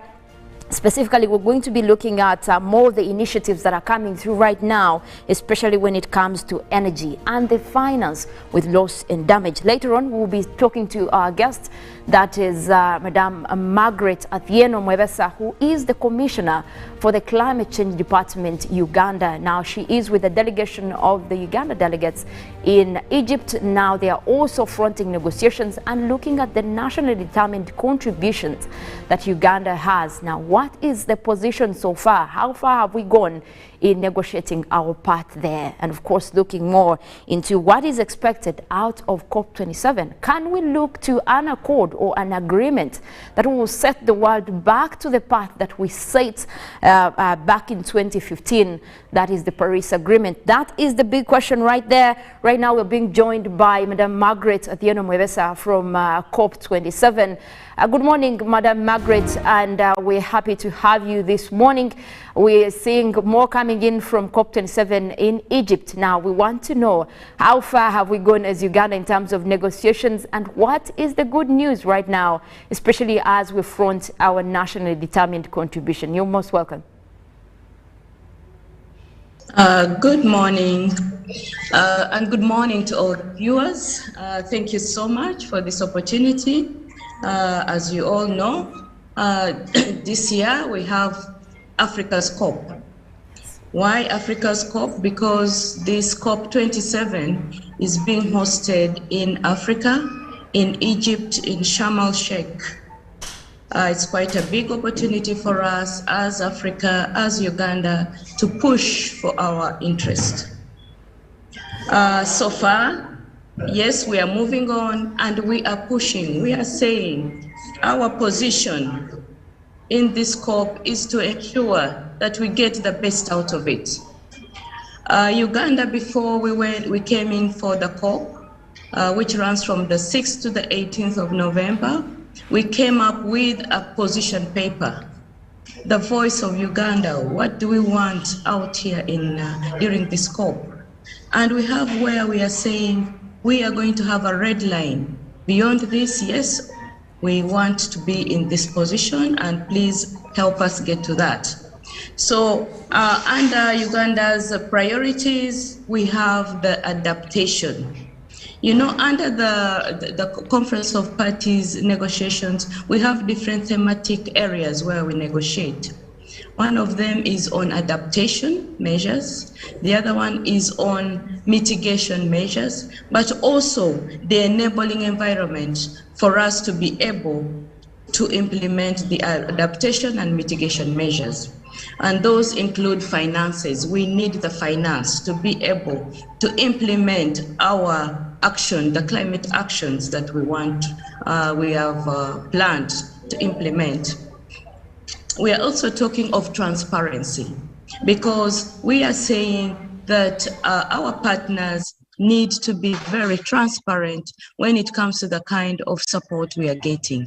Even as the recipient countries, the least developed countries, and all the other countries or parties, have to be very transparent in communicating the kind of support we get in terms of money in the finances, but also the capacity we are getting, if it is technical advice we are getting. So all this has to be in a very transparent manner. So in this COP, we are putting everything on the table, and we are saying, yes, we want enough resources, because there was a pledge in COP27 and way back since 2019, where the development partners, our partners said they'll put on table $200 billion per year. But we are yet to see this promise come to pass. So the $200 billion per year for us, the developed countries, the small island states, and all the disadvantaged states want to see this on table so that we can partner in really mitigating these climate change effects. As we all know, Uganda is... Well, Commissioner, I'm glad you're talking about all this climate finance and, of course, more with fronting the adaptation agenda for Uganda. But we are also seeing initiatives that are being, launched right now. That is by the COP27 negotiators. And, of course, some of these initiatives are towards Africa. We just want to understand if Uganda is tapping into those opportunities so far. What are the opportunities that we are tapping into, especially with our financial aspect, with adaptation? Because we also realize that we have been facing a lot of these extreme weather events. How can we benefit from these collaborations and also not rely on the pledges that, as they were made in Glasgow last year, we still didn't benefit a lot because some of those did not come through? But what can we do at this point? What are the opportunities that are first key to tap into? Thank you for that. Yes, there are some opportunities that have come up there or are already there. For example, we have the climate finances, like the green climate finance. We have the JEF. We have the adaptation fund. More money is being put into these financing mechanisms, and Uganda can tap onto that. And of course, the ceilings are being increased. And of course, as a country, if we prepare very attractive project proposals, we can tap onto that. The issue is that we want the finances to be more accessible, easily accessible, because at times it's quite difficult for us to really tap into these resources because of the different conditionalities. So that is one of the ways we can quickly tap. Uganda is already accredited to the Adaptation Fund and the Green Climate Fund. And we are saying, can we increase on the ceilings so that countries can prepare bigger project proposals, bigger initiatives, and implement them? As you rightly said, Uganda is one of the countries that is experiencing a lot of loss and damage as a result of climate change effects. We are increasingly seeing the landslides, mudslides, loss of lives, loss of properties, livestock, livelihoods. So if we can quickly easily tap onto these climate financing, we can help our people improve on their livelihoods and lead more resilient lives. Well, very well. I'm glad you talked about loss and damage, because we're also seeing that is becoming more frequent. Now, is there a way for compensation, and will an ordinary Ugandan be benefiting from such funds that are being set across as climate finance in terms of compensation? Because when we have more losses and damage, that means that an ordinary Ugandan, more vulnerable people, will be affected. But are they going to be benefiting from some of these funds that will be coming through? When it comes to, this is the loss and damage is now coming and being accepted on our negotiation table. Yes, it's being accepted now because we really pushed for it during the bond session in June, that we want loss and damage as part of our agenda to be pushed forward. And I'm happy that this is now coming up. It is being appreciated. And of course, with time, we don't know the direction it's going to take, but with time it's being accepted, and this is a good process. I mean good progress so far. So loss and damage, we cannot say today that we shall be compensated because I have lost property, but it is very good progress we are making here in Bonn towards loss and damage. Thank you. Well, I know that there would be a lot of excitement if we get hope that there is going to be a compensation part of it. But like you say, that is still in the pipeline. But we're also just, a couple of days before we end COP. What are some of the expectations that we could be looking forward to this year? Are we going to be coming up with more of the a more ambitious target towards, looking at reducing this rise in greenhouse gases, but also keeping temperatures down? But more importantly, what can we look forward to as an outcome from this year's UN Climate Summit? Thank you so much. As you may know, the temperatures are rising globally, and we really need to curb this temperature rise to 1.5 degrees centigrade. Many countries have updated or submitted or prepared their nationally determined contributions. These are what we call climate action plans. So they are quite ambitious. For example, for Uganda, ours is quite ambitious. We submitted an updated nationally determined contribution or our climate action plan in September to the United Nations Framework Convention on Climate Change Secretariat. It's quite an ambitious action plan, climate action plan, because we want to reduce our emissions by 24.7%. The first action plan targeted to reduce emissions by 22.7%. Ours is quite ambitious, which means we need more resources. And hence, as we were discussing, as we've been discussing, even with some bilateral partners, they do appreciate that countries are really seeing the need to increase their ambitions to reduce emissions. And hence, there is some commitment coming up from different partners. We have some bilaterals that have gone on and are going on, and they are appreciating us as countries that have already submitted their action plans and need support. So we are very hopeful that we are going to get more money, pledges on the table and actually being put on table, not by word, but really put on table, so that we are able to actually implement our action plans. So for us as Africa, we are seeing some green light that we shall be able to have more resources and also more accessible resources. We do not want the issue of more loans and loans, because it creates more loan burden onto the countries that are already highly affected by climate change. So we are very hopeful that we are going to see more of these pledges coming in, and our partners and even our own governments putting on table funds to support climate actions. Very well, thank you so much for joining us this morning. We want to thank you and wish you nice negotiations at COP. We do know that it is still ongoing, and of course a lot to expect from there that will be coming through by the end of the summit. Thank you so much for this opportunity. Yes, Commissioner right there. She is the Commissioner for Climate Change Department under the Ministry of Water and Environment, Uganda. And of course, giving us more details of what is happening in Egypt and what we can look forward to, but also Uganda's position at this point. Well, we are hopeful. We do know that, well, she talked about the green light that Africa is looking towards. And of course, that adds to more initiatives that are being created right now from COP27. And maybe at the end of the day, actually, we can have more resources to fight climate change.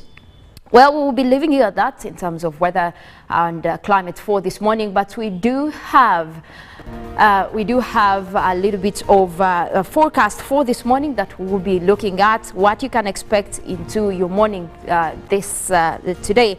We're also starting off with the central part of Lake Victoria Basin. That is where we have Mukono, Kampala, Entebbe and Wakiso, where we do expect those rains to come through, and that will be starting off with a chilly 24 degrees. We expect a similar system later in the afternoon. Now, Mount Elgon Highlands, where we have Mbale, Bududa, Buko and Sironko, we're also forecasting rains that will be across several places, starting off with a chilly 24 degrees centigrade. Also similar weather expected later in the afternoon. Now, eastern Uganda, that is where we have Katakwi, Soroti, Amuria and Kumi. We do expect to have mostly intervals of sunny and cloudy conditions over there. And of course, that will also be starting off quite warm at 28 degrees centigrade. While looking at the eastern side of Central, where we have Luwero, Woblenzi, Bururi, Nakaseke, and we do expect to have rains over there. That will be starting off with a pleasant 26 degrees centigrade.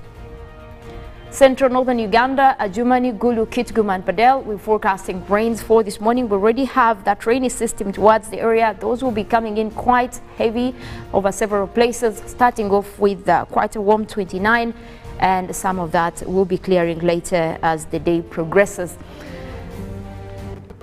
Now, we do have also a message from Joshua Cheptegei that I want to leave you with. Now, quite an informative one, and of course one you'll be looking forward to. Have a good morning. My name is Mollen, Kenyena. Southern meters and the southern meters on the track. Climate change is the greatest threat that is faced by our planet, and as an athlete, an Olympic champion, I have seen seasons change as I train year in and year out here in Kapchorwa, Uganda.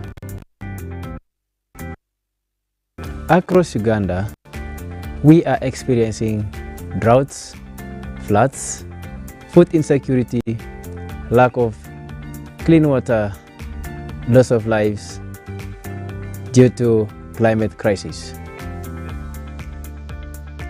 When we protect our ecosystems and natural resources like rivers, forests, lakes, wetlands, we do not only protect the planet, but we are also safeguarding lives and livelihoods of our people.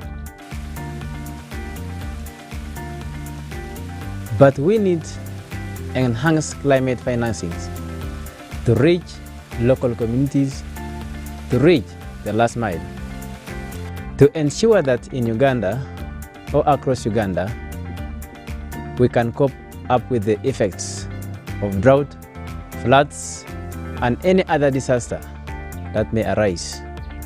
We need to provide more resources to community climate solutions that result in protection of our precious ecosystem.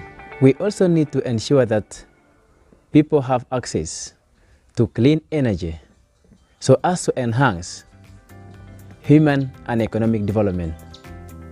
The race towards climate commitment requires participation from everyone across Uganda, Africa, and the globe, from governments, civil society, development partners, youth, and climate champions. Let us do our part to take climate action for the planet and the people.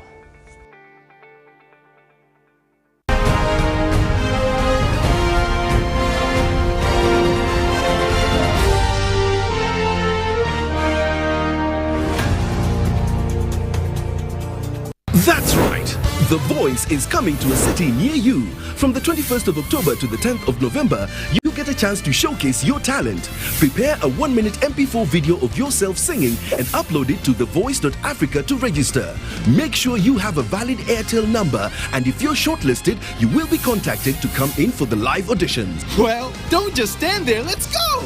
Music your passion, Africa your stage. The Voice Africa, connected by Airtel.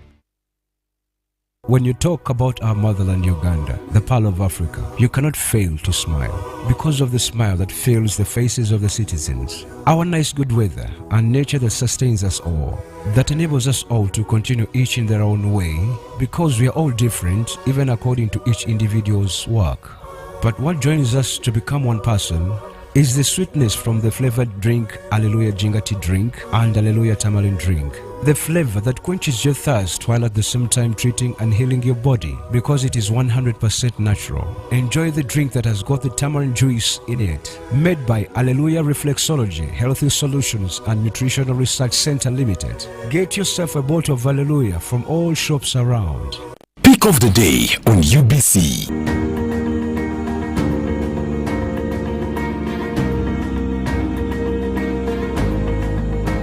Was brought to you by Simply make a small deposit of 99k and pay the balance mpola. You can pay in daily, weekly or even monthly installments while you enjoy your new phone. So what are you doing today? Visit any MTN shop near you and get the MTN cupboard super easy.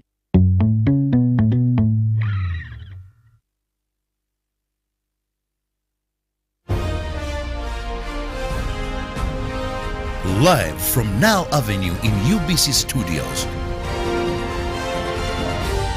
This is Good Morning Uganda.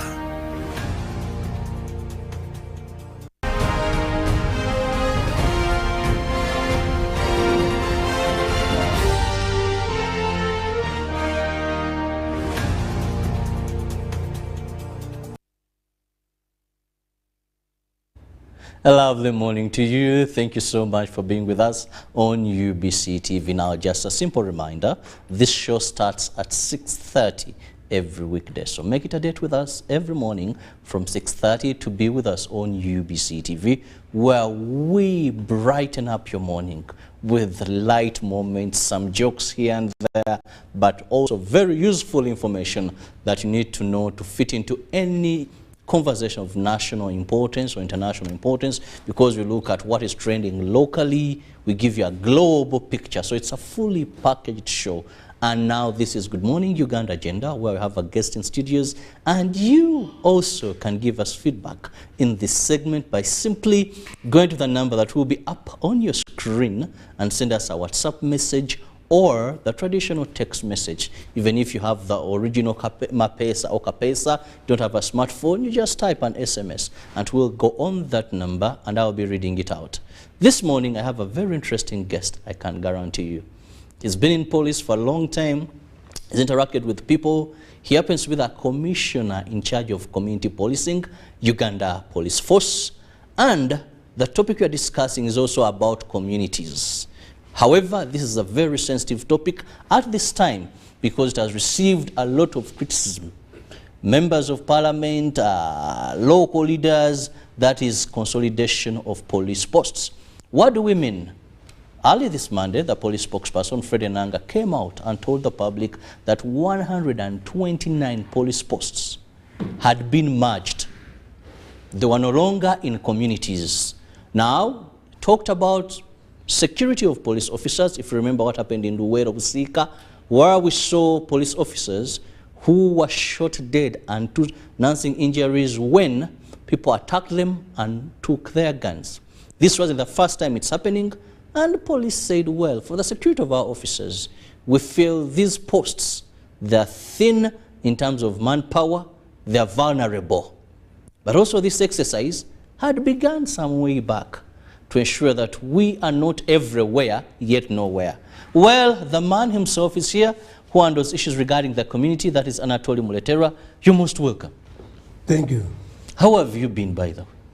Very okay. Tata baby. Hello. Good morning. Good morning to you. Happy being here. It's a pleasure having you, and I know it's By the way, Robert is the Tata baby Oh, why? Yes, I am. Congratulations. Thank you. You know, you have joined our club to be called a father, and very soon to be called a father-in-law. Anatoly. Yes. Let's go back to that. but I can also come to police. You have very beautiful daughters there. You can be my father-in-law as well. Yes, that is if you have the potential to get one of them. Very smart, beautiful police officers. When I'm driving on the road, I look at someone. I hope they don't cause you. They don't cause accidents. I'm like, should I commit a crime and they arrest me if this is the person going to go with me? No, when you go to apply for one, I mean, when you go and hook one, you need to inform the IGP that I'm hooking a police personnel here. And they told me if you show interest on when a female police officer she's putting on uniform, you have to wait when she's in casual clothing. Yeah, That's an offense. You don't hug. You don't carry cavera. You don't call something or eating or chewing when you are in this uniform. You know, this uniform is a very respectful regarding as far as policing is concerned. So if I appreciate her beauty and I want to make advance and proposal, that is natural. You stop there. Only wait when you have leisure at your own. So I don't go to hug honey. No. I don't touch anywhere. By then you may even be arrested for molesting a woman, the decency of a woman, and also discreet in uniform. But you have offenses. Doing what? Yes. Discrediting uniform. Yes, this uniform has its own. So that is an offense. You can. Yes. I can be charged. Yes. Why not? Let's go back to that topic. That's why most times when we have these people who want to act, these businessmen or women who want to act, they cannot get this uniform because it has its own rules and regulations that govern it. Yes. Now, Afande Anatoly, going back, you know, usually when I have Anatoly, there is so much to discuss. But going back to the topic of discussion this morning, first we want to understand what prompted police in 2023 to consolidate these police posts. Because I remember this was a move, this is my memory, if it serves me right, in 2016 during the police day. I remember police had talked about consolidating police posts and having police posts at sub-counties. By then, there were about 1,700 sub-counties. As we speak, I think there are about 20,624 sub-counties, which I also find this merger could be also another problem. Why now? Is it the insecurity? If police is running away from insecurity, then should the public fly? What should we do? Our esteemed viewers, good morning. Happy being here and happy being hosted by Tata Baby. In the first place, I'd like to extend my condolences to our Ugandans, our gallant sons and police personnel who lost their life in the line of duty.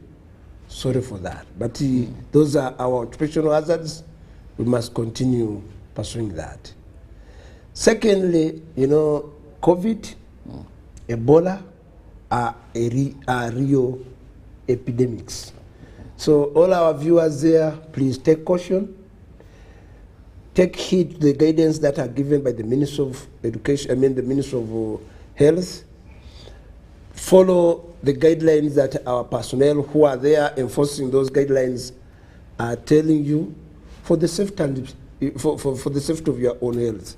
After all, we want you when you are alive. Nobody who has died can come back and tell you that, hey, this is what is happening there. Now, before going to the subject matter, the Baganda have a saying, Agalia wam, Gegalumenyama. No kujiwomesa, kugamba you eat it when it is. And the English have a saying, united we stand, divided we fall. So, the consolidation of the police posts is in line with unifying our effort for effective and efficient service delivery. And like you have said, some time back, this started on when the police was policing around 1,700 sub-counties, and it was the aim of establishing that. Currently, we have 2,624 sub-counties countrywide. Now, when there was that launch, like you have said, the police, through the directive of His Excellency, adopted a resolution through PAC, you know, our day-to-day supervisory body and management or administrative body of the police station, I mean, the police organ, is called PAC, Police Advisory Committee. So they sat to operationalize the presidential directive and therefore passed it in 2019. Although prior to that, because of committee demand, people began saying, we want police here, we want police here. And sometimes you would find the community had even built a booth.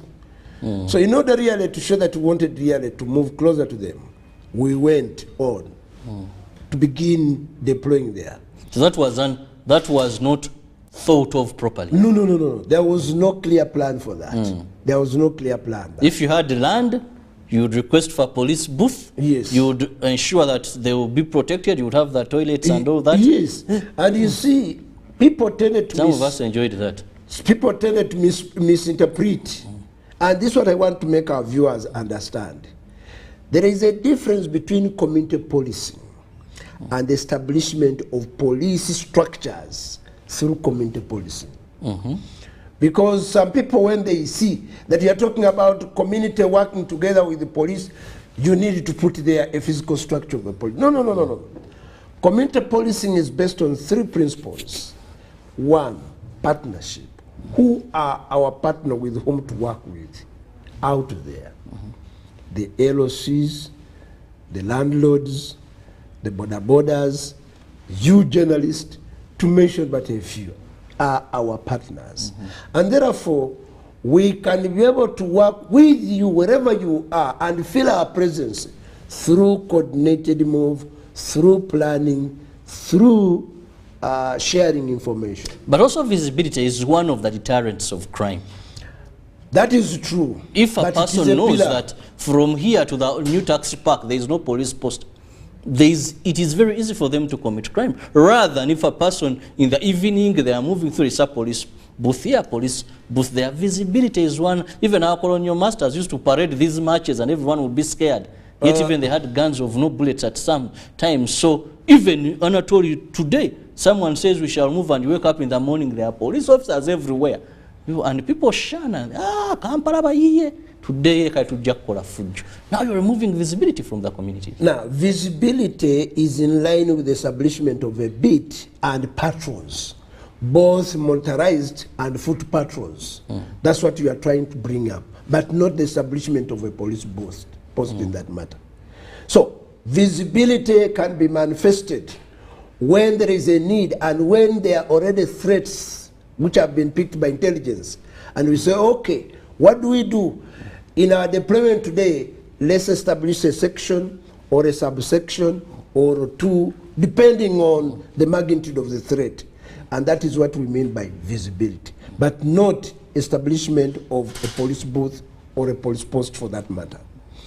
Then the other issue of community policy is the issue that once you have identified your partners, can you identify the problems that affect those partners? Can you identify and even establish a workable solution in partnership, not in isolation, in where you sit, plan, and seek and establish solutions. The ultimate goal leads us to the 3rd principle of crime prevention. Therefore, in order to do all of that, we are saying, after all, even the Constitution is very clear. You know, the Constitution talks about the establishment of security committees or a security structure at the sub-county level. And therefore, the adoption of the police resolution on the creation of police sub-county stations is in line with the law, is in line with what exists. So why now? Because of three factors. One, everybody, each one of you in Uganda and worldwide knows that there was an impediment of any physical move out there because of the pandemic of COVID. Two, the threat level towards the police personnel had not been envisaged like it is now. And therefore, you can also see that we need you, but we also need to protect our own personnel. So why? What does this now mean? It does not mean that police is being removed from the community, but we are saying that in the 2,624 political sub-counties in Uganda, can police now be able to establish police at that level so that we can effectively deliver? By the way, besides that, we have 146 political districts in Uganda. And in all those political districts, we have police presence at the district level. But on seeing that population has increased, crime has increased, we decided, police management decided to divide up into what we call divisions in those political districts. So take an example, in Kampala, we have 5 police districts besides the establishment of a political division. Now, this has now been manifested and translated everywhere in where the cities have occurred. So currently, our policing structure has grown furthermore more than the political districts. We have, instead of 146, we have 184 policing districts, stroke divisions. So meaning therefore, our services are moving closer now. Then at the end of it all, we are saying that has now been planned very well. There is a structure and there are capabilities. You know, besides having a structure, you must build capabilities which go along with that. So at the districts, we are saying each district must have a minimum of at least 200 personnel. Then those 200 personnel can be divided up depending on the number of sub-counties, so that a minimum of 20 police personnel are at a sub-county. That was said, Afande Mulete, right? Sounds a very good plan. More so when you look at United, we need bigger forces, and it's very dangerous to be everywhere yet nowhere. When you're thin on ground, you don't serve the people much as they think. And above all, some of these police spots and booths are turned into den of thugs and thieves. But looking at our resource envelope and knowing very well the challenges that our police force has had over a time, which may not be due to the police force itself. Sometimes they go as far as budget allocations. How do you convince Ugandans? Because some places, sub-county headquarters are slightly far from some individual. We know how you're incapacitated when it comes to issues of movement. We know how also in terms of numbers, when we look at the international recommended ratio of 1 police officer per 500 people come to Uganda. I don't know, there's been some improvement, but still we are not doing very well. So just in one LC, today you can have 1,000 or 2,000 people. Now a sub-county could have a number of villages. So how effective is this going to be to the communities? You distance themselves. We need most of the times timely reactions to crime. That they have kidnapped a child, the car's taken this direction, at least know there's a police booth there, there's a police booth there. And these are the worries of the communities. They are saying if police is running away because of imminent threats, these people want guns. Then if criminals know now they're at sub-county level, won't we see the rounding up of an entire village where response takes long? What have you put in place? Because with what we are seeing currently, I find it really next to impossible for effectiveness when police are sub-county, mostly in rural settings. No, you have asked about 3 or 4 issues there. One is the location of the police post vis-a-vis the political administration. Then the other issue is our ability to respond. Then you're talking of the capabilities to be applied. Now, one is that although that decision has been made by PAC, that the establishment of sub-county police station must be at the sub-county, it is the decision of the political structure there to guide the police of the suitability of the police station at that level. Because in our own setting, we are informed of a decision to locate a police based on two factors. One, the population, the proximity of a larger population to the police. And two, the crime level in that area or the choking points around that area. So you look at population? Yes. And also the crime level? Yes. So that is not determined by us. It's determined by the service consumers. I mean by the consumers of our service. And who are they? The political whatever. But secondly, as guided in the Constitution, the head of security at the sub-county is the sub-county LOC security chairperson. And therefore, he presides over all decisions pertaining security vis-a-vis the police, because the police are co-opted members. First of all, this, like for example, the OC is the general secretary of security. Then other members are the GISOs, the PISOs, the community liaison officers, the SOCO, the CID, and then LOC1, LOC2s. That is one. Two, with or without our presence at every village level, like earlier on alluded to, we must strengthen community engagement through community policy by ensuring that the LOCs play a positive role in as far as security is concerned. Because it is one of your mandate as an elected member at a village level to ensure that you uphold the safety and security of your personnel. Let's leave this biased talking. You know, there is a saying, Robert, you need to agree, and we need to demystify this. Don't only look at our presence in the villages. Look at even when people have organized ceremonies. They're on birthdays, there is money launching what? Then they invite two police personnel. Then the one, the MC who is behind the microphone saying, Abaye musigale mulie munye security guru guru. Meaning security guru guru is because of the presence of the two police personnel. Security does not belong to the police alone. Security is a collective responsibility provided for us both in law and a birthright. And that's why when a child is born, the first place is to question the mother. Meaning, therefore, he has that inalienable right to know the safety and security of itself. So let's get to know that the presence of our security is to be, of our personnel, is to beef up you and provide guidance, but not to own security.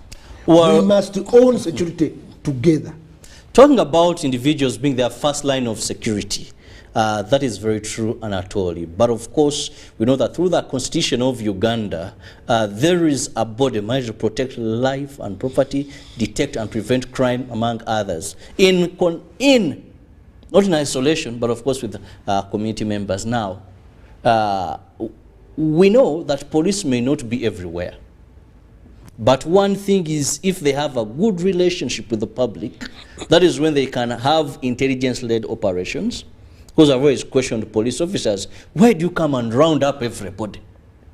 Why don't you come with proper intelligence information, knowing we are going to pick Nasa, we are going to pick Ratoro, we are going to pick Robert, than coming and saying we are taking the road, then we go and vet from there. So, have you improved that relationship?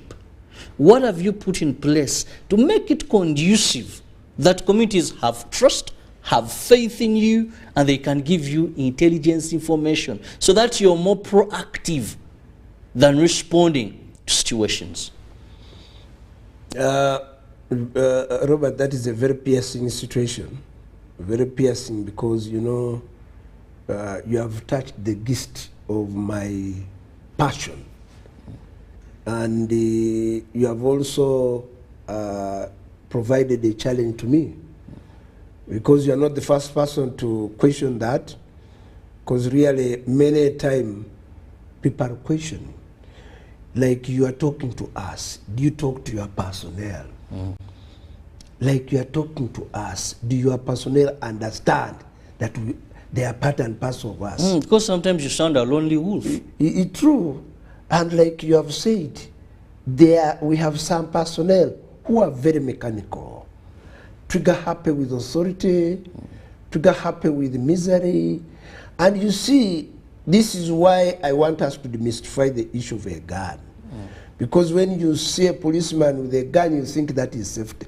A gun, it is just it's a tool of operation in ensuring that there is safety in an area.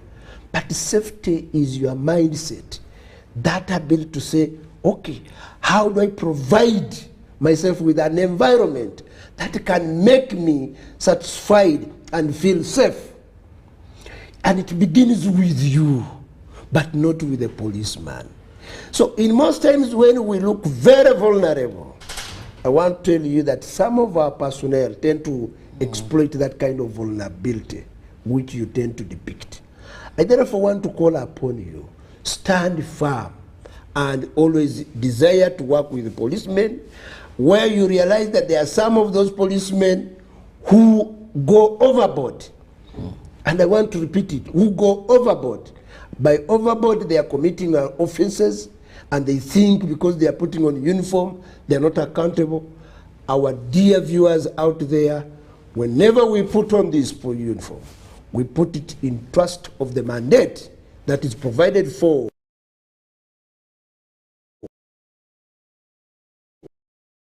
in the Constitution, for which we must be able to fulfill through professional and ethical manner. Now, how we are doing or what we are doing, one, we talk to them, we talk to our personnel. And like I have said, when that incident of Sick and other instances happen, we are always challenged. And when we are challenged, we go back and talk to those people. But you see, it's just like when you take a cow to take water, you take a cow to drink water. Would you open its mouth and it take? No. So equally so, these are people, and you see we have a tendency when we are addressing them and we say, have you had, in unison say, yes sir, have you had, yes sir. But you don't know the level at which they have had and they have understood and they are ready to implement. So these are scenarios which we need really to handle together. Knowing that the people whom we are talking about as policemen are your children. How do you behave towards a policeman? Bwana Robert, the thing I have ever seen, either it is biblical or robust, you only appreciate our presence when you are in distress. That's when you'll be able to circumstantially give us respect. Say, Afande, but when you are in joy, take an example. An MC is saying, security gulugulu. But when it comes to times of eating, they don't mind that policemen need to eat. One time there was a policeman had worked for 2 days. And we gave them as usual to secure their whatever. Then one person said, but have these men taken, have they eaten something? Then I said, no, but they are still working. He said, no, these policemen will collapse. It was around 4 o'clock. Then he told me, can we withdraw one by one so that they can? I said, no. Let's not jeopardize security. Let's see that this is done. So I moved on, and I think some of the policemen overheard us talking. So one of them, when he realized that really he had lost out all the energy, went and picked something. I am telling you, one of the service providers roared against a policeman. Is this what has brought you here? Why are you here coming and struggling for our food? Well, no. So immediately they called me. I said, no, let the DPC go there. It was all about food. So please, our attitude, can we really understand each other? Can we really be accommodative? Can we equally understand the challenge? Because we all have challenges, my brother, either at home, on the way, at your workplace, in your relationship. There are challenges. But how do you handle those challenges in a more receptive manner? So, one, through our Department of Political Education, we have intensified barazas. We have conducted and we shall continue conducting rectification campaigns to really give these people. In my department, we tend to have feedback. Whenever we go to a community, we tell them and say, please, A, B, C, D is happening. But above all, I want to give you courage, our fellow Ugandans out there. If a policeman does anything which is unprofessional, please, we have a reporting mechanism.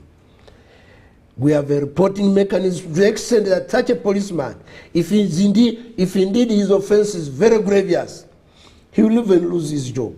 We have a number of policemen who have lost their jobs, and especially those who have just violated the rights of citizens. Well, our viewers, this is Good Morning Uganda agenda. I have key in pushing for security in these areas where you find Secretary for Defense, you have a fully fledged team. So, what are you doing as police? Some will tell police, even what we used to handle as LCs now is going to police.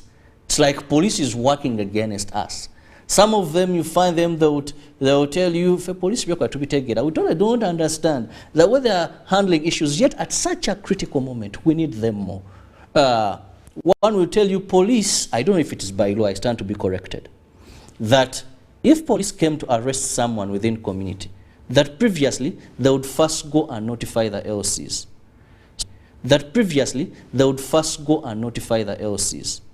So now the LC would say, they came in my area, I took this person, I'm not aware. Police, it underrates us. Yet we are the people they should be working with. So with such environment, then the criminals take advantage of it. Because these people live in communities, they know them better. They will even tell you who came. When crime occurs, you hear them now talking. This guy, for us, we knew. So how do we build that synergy? How do we promote working together, efficiency of these local councils? True, but partly not true also. Undermining and looking them? Because of two factors. Let me ask you, Robert, who is breaking up people's marriages? Is it the police? Who is failing parents to fulfill their responsibility? Is it the police?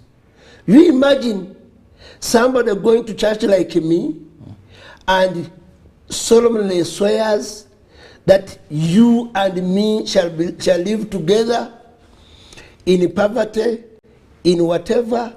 But what is happening today? People begin creating WhatsApp groups for fundraising money, for whatever they do. Then the D-Day comes. After the D-Day, 2, 3, 4 days, the marriage is broken. What has happened? Morals are dead. 2, some of our people whom we are working with there don't want to strain themselves. Anything they see is trainers. It demands from them. It is something to do with their responsibility. They will always look for scapegoat. It is that one who was failing. We all want to appear saintly. We all want to appear very good. But in actual sense, we are denying ourselves key responsibility. It is true that in our operation, but it's not legal. It's not legal that when a policeman goes to a community, he must involve the LOC. It is courtesy. It is provided for in a police act as an act of courtesy to recognize that indeed. But with the time, some of our own, it is a two-way side. Some of our own personnel have also had a bias in scientific investigations. But it's also true that some of our LOCs have abused that courtesy. At one time when I was a DPCPS here, we planned to go for an operation against Indiaga, who were very terrible, serious thugs. And we called the LOC to come and plan along with us. The chairman came. And when we say, okay, the leader is here, let's go for the operation, we went. Towards the venue where we thought maybe that is where our first attack would happen. The man used the signal. He just said, Akibua. I didn't understand the slang, Akibua. I only saw the thugs running. So little did I know that Akibua meant take off. Take off. And on taking off, we caught nobody. Then we say we asked the chairman, what do you mean? So but in actual sense, but the thugs we are going to arrest have run away. So that is how some of our people are. Then secondly, if indeed we have denied LOCs to do their work, who sells plots of land out there? Is it us? Who owns stamps in the villages? Is it us? But that said, does not mean that there is no clear role that we have done. Well, the LOCs are saying that even some of the offenses that are meant by law, at least to be handled by LOCs today, because you know, police takes on everything. At the end of the day, they are rendered irrelevant. Even when they're handling a case, when someone goes to police, police can never say. And that's why at every sorry to cut you short, let me just inform our viewers. Please, our viewers, we are specific with the topic of the day this morning. Let's not go in. I'm looking at some of the messages. Some are political. This is not about Poma. This is not about Tundupu, what I'm seeing here. This is about consolidating police stations. Right, I'm not reading some of the messages. Many of them are political rather than being in the context of what we are discussing. So if you're using that number to send us a WhatsApp message or a text message, an SMS, please make sure you're within the topic of the day. Apart from one who asked about police bond, we are not in politics. These are issues of security, entirely security. We will not entertain politicking at such a moment of time. But at least there is someone here that is, that police officer is very eloquent, and I'm pleased and proud of him being our officer. Well, you didn't give me your name, but thanks for the appreciation. I'll be reading the messages, but make sure they are within the context this morning. Thank you so much. That's the number on your screen. Please continue. Yeah, thank you very much, Juan Robert, and thank you for that compliment. Like I've said, in the Local Government Act, there is a provision, one of the sections, which I've forgotten, but I want to quote two sections in the Local Government Act. One is that section which provides for the LOCs to take charge of the safety and security of their own areas. And that's why at every LOC, if all of us were very conscious of our role, the LOC1 chairman is the overall coordinator and manager of all the events and the like. We have the LOC vice chairperson who is mandated by the law to be in charge of the welfare of children. We have a secretary for women affairs. We have a secretary for youth. We have a secretary for environment. We have a general secretary. We have a secretary for security. Publicity. Publicity. All of those have a role to play as far as. But Section 38 of the very Local Government Act provides for the local government, for the local council, to enact bylaws that can enable them to streamline the day-to-day running of the activities. Now, one of the key areas that the LOCs must be able to attend to are social problems. Because you see, our society is about social cohesion.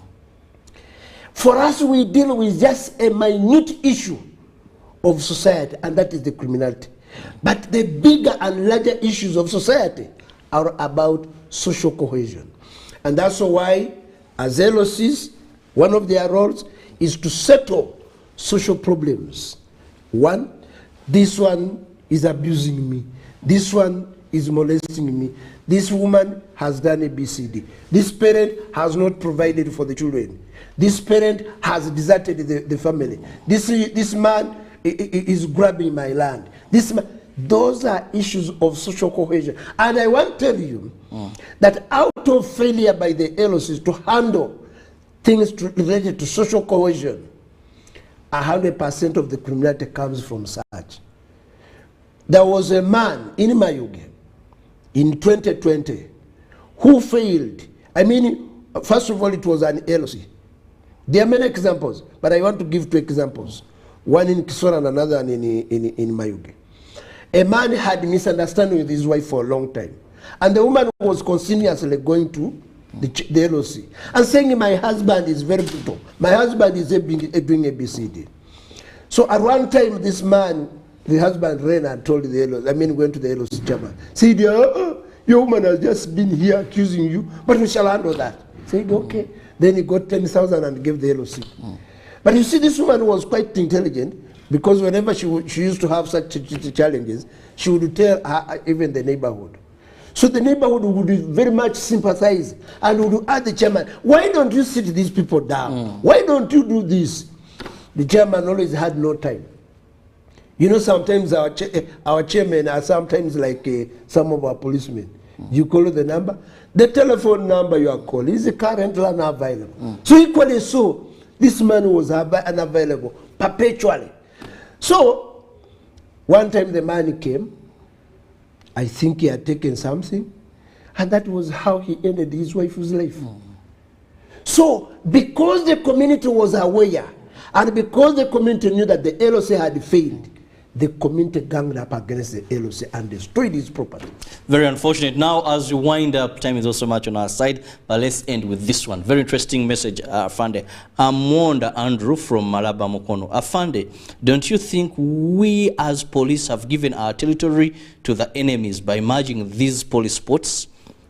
If we can deploy in neighborhood countries, can't we use these soldiers and LDUs to boost these police posts better than removing them?